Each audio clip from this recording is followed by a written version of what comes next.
Bismillahirrahmanirrahim. Assalamualaikum warahmatullahi wabarakatuh. Kali ini saya akan memperlihatkan simulasi bagaimana cara mengisi template keuangan ini.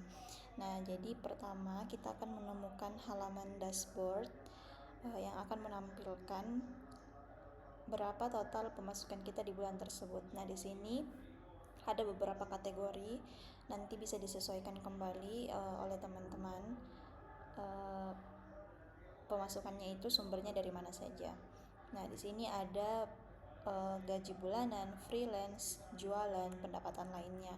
Nah, di sini menampilkan bulan Januari hingga bulan Desember, sehingga kita bisa melihat perbandingan dari bulan Januari, Februari, ke Maret sampai ke bulan Desember. Nah, selain daripada sumber pemasukan, ada juga kolom yang menampilkan total pengeluaran kita di bulan tersebut. Jadi kalau kita mau lihat pengeluaran kita di bulan Januari itu berapa, di bulan Februari berapa, ini juga bisa kita bandingkan sampai di bulan Desember. Nah, ada beberapa kategori pengeluaran. Yang pertama adalah kebutuhan pokok, transportasi, cicilan, tagihan rutin, kebutuhan pribadi, hiburan atau jajan, sedekah, dan lain-lain. Nah, untuk kebutuhan pokok sendiri itu nanti teman-teman, kalau definisi dari saya yaitu seperti kita membeli beras, gas, kemudian makanan-makanan ya, bahan-bahan baku, bahan masakan, itu masuk ke kebutuhan pokok. Nah, transportasi ini seperti kalau kita isi bensin, kemudian naik Grab atau Gojek, itu masuk ke sini. Nah, kalau cicilan itu misalnya kita sewa kontrakan atau sewa kos, itu bisa masuk di sini. Kalau tagihan rutin itu seperti kalau ini ya, pulsa prabayar, kuota yang tiap bulannya itu tetap kita bayar. Nah, kalau untuk kebutuhan pribadi ini bisa seperti kayak skincare, kosmetik, yaitu bisa masuk di kebutuhan pribadi. Nah, kalau untuk hiburan atau jajan itu misalnya kalau kita beli makanan di luar yang sifatnya itu bukan kebutuhan pokok, seperti bakso atau jajanan-jajanan yang lain, itu masuk di kategori hiburan atau jajan. Nah, sedekah ini kalau kita mengeluarkan uang untuk sedekah, misalnya kayak donasi, itu masuk di kategori sedekah. Nah, kalau untuk lain-lain, ini adalah pengeluaran yang tidak termasuk dari kategori yang di atas, seperti kebutuhan pokok, transportasi, cicilan, tagihan rutin, kebutuhan pribadi, hiburan atau jajan, dan sedekah. Jadi dia masuk di kategori yang lain-lain.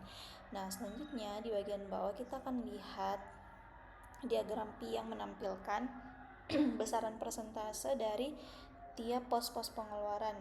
Jadi kebutuhan pokok di bulan Januari itu berapa persen sih? Nah, di sini tertampil ada sekitar 24%. Kemudian transportasi ada sekitar 1,7%. Kebutuhan pribadi ternyata lebih besar ya, ada sekitar 45,6%. Nah, kemudian di bulan Februari juga kita bisa lihat sampai di bulan Desember. Jadi ini sifatnya akan update. Nah, untuk menampilkan jumlah-jumlah yang ada di sini, jadi yang pertama yang perlu kita isi itu hanya di bagian kolom sumber pemasukan ya. Kalau di kolom pengeluaran itu kita tidak perlu isi, karena nanti otomatis akan terisi sendiri dari sheet expense di bulan tersebut. Jadi kalau misalnya di bulan Januari kita tambahkan lagi ya, misalnya tambahkan di sini, misalnya di bulan 1 di tanggal 29 bulan 1 2025 misalnya. Ini kita misalnya beli beras, harganya misalnya 88.000, kebutuhan pokok. Nah, dia akan bertambah di sini. Dia akan bertambah. Nah, kita bisa coba lihat ya. Nah, coba di sini misalnya di Februari kan belum ada transportasi. Kita bisa isi misalnya ya, transportasi, isi bensin. isi bensin misalnya 54.000. Transportasi ini kita isi lain-lain. Ini misalnya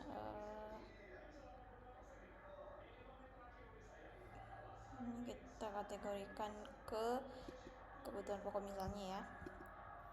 Ini kelihatan kan bertambah transportasinya 54.000. Jadi dia akan update.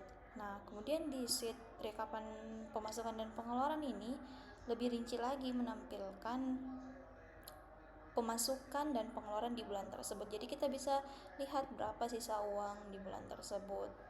Nah, di sini ada diagram yang menunjukkan lebih besar mana sih pemasukan atau pengeluaran. Jadi kita bisa tahu, oh ternyata di bulan Januari itu pemasukan kita masih lebih besar ya dibandingkan pengeluaran. Jadi berarti sisa uangnya itu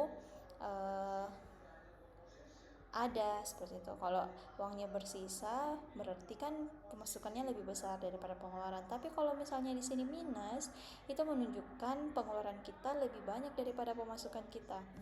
Entah dari mana ya uangnya itu.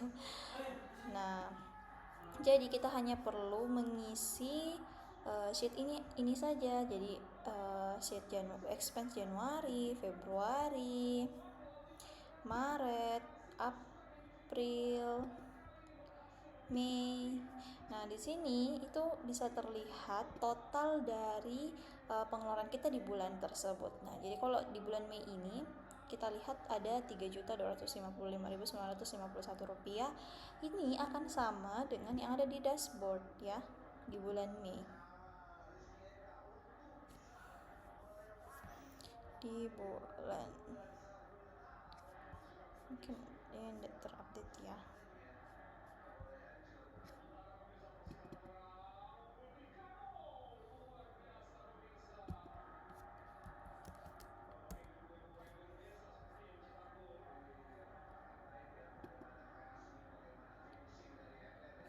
Jadi seperti itu. Jadi kalau misalnya teman-teman masih ada yang bingung dan mau ditanyakan, feel free ya untuk chat di WA boleh, di Instagram juga boleh, atau komen di kolom komentar juga enggak apa-apa. Oke, jadi itu aja ya teman-teman. Terima kasih sudah menyimak. Assalamualaikum warahmatullahi wabarakatuh.